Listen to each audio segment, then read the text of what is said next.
Hi everybody, welcome. This is Liz with 143 Handmade, and I am going to be making some faux leather out of this paper sack today. This is just a regular old paper sack. I'm scrunching it up, and then I'm adding layers and layers of ink. You can do this with regular copy paper, you can do this with brown paper sack, you can do this with, any kind of paper and any colorway you want. And I'm going to be playing with some other colorways, but I wanted this one to be, fairly leather-like, so I stuck with the browns with a little bit of black.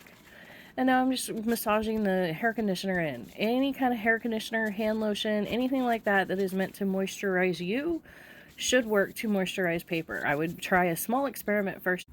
And just like that, we have Mamagami paper, or paper leather, or whatever you want to call it. So what I'm going to do is, to get a nice finished edge, I'm going to fold over this edge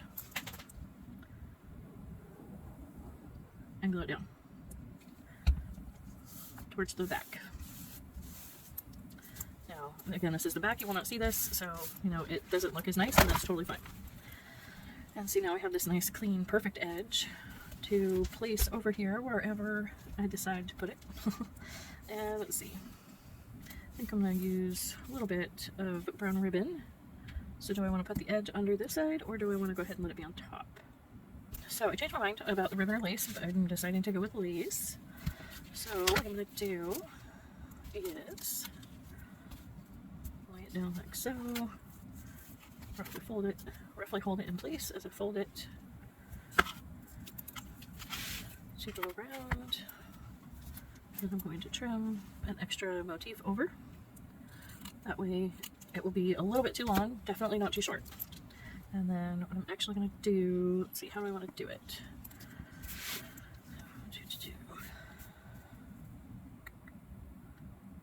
Okay, so I'm just going to, not like super carefully, but kind of just roughly follow the motif along this edge. And I'm not worried about it being perfect. If I had my seam ripper right here, I might be using that instead, because I do kind of like that torn, grungy look. Goes with the leather paper. So I'm letting this be a little bit on the choppy side as far as trimming goes.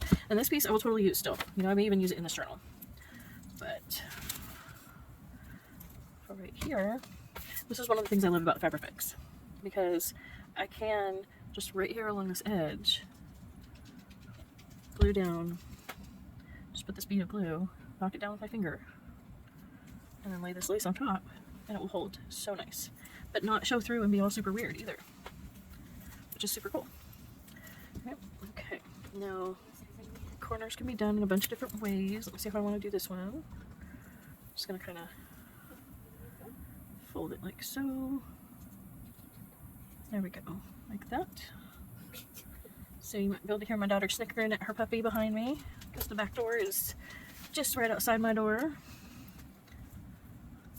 Yeah, that's how I'm going to do that corner, like so. Sometimes, I don't, one of the things I love about junk journaling is that I don't have to have a plan before I get started. That was my puppy. Well, I call her puppy, she's 2, but, anybody who has dogs understands. She's just the last puppy that came through, so she's the puppy. Anybody that has groups of dogs anyways. But my daughter, I guess, left without giving her enough attention or something, because she fussed in and ran down the hall after her.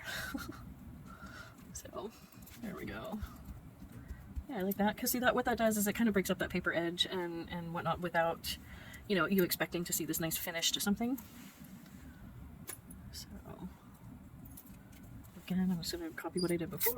Oh, my glue's whistling at us. Just a little bit of extra right there in the corner, and then right along the edge. There we go. I'm still, fighting that it's the end of summer, early fall, and my daughter, whenever she gets that, that good first chill, she tends to get a cold afterwards. Well, this time she shared it, and we're all struggling a little bit to get over it. Between that and my allergies, my voice and sinuses are struggling a little bit, but, do the best you can with the body you were given, right? And so there we go. Display that out like so, and it's glued in there nice and sturdy. And if you're at all concerned about that, you can come back with more glue in a minute. You know, let the first layer of glue dry. That would be one of my recommendations for newbies, is don't just, you know, if you're new to this and you're not sure, don't automatically add the more glue. Let the glue you have dry first, and then go back and see, do I really need it? You know, because you are new and you're still figuring out, you know, when you need that extra glue. So yeah, I really like that. And then this will come over the top like so. And then, okay, so now what I need to do is I need to fold these edges, and see this one I have a little bit of a tear in, so I'm going to make sure to fold it a little bit deeper than that, so that way the fold is completely sealed in and covered. Not a problem. And again, you can do your corners in a million different ways. This is just what I'm doing. One method out there. And so because I didn't measure that, what I'm going to do now is I'm going to place this up here nice and straight. I'm going to grab, I wish I had more than one, but I'm going to grab this clip. Actually, I do have a clip that will grab on that thinner bit, so I'm going to use this one over here on the thick bit, and then I'll use this little one on this thinner. And see, now I can lift this up and it not, you know, pull down. It's not going to adjust that upper section at all as I lift this up, and I kind of roll it. I'm not really creasing, I'm just kind of rolling. And see, now it's too short, but I can use my fingernail, tip of my finger, to get it in just the right spot, and then I'll just gently, you know, work my way down to the corner, pulling that corner out to be exactly where I want it.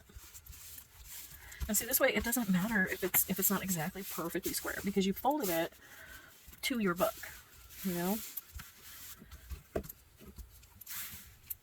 like so. I can lift that off and glue this side down. There we go.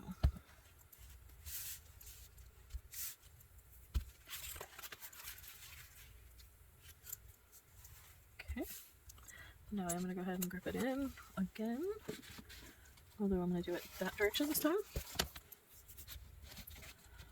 And that way, again, I can adjust that just a little bit what I need or want. Make sure that I do have that as tall as I want.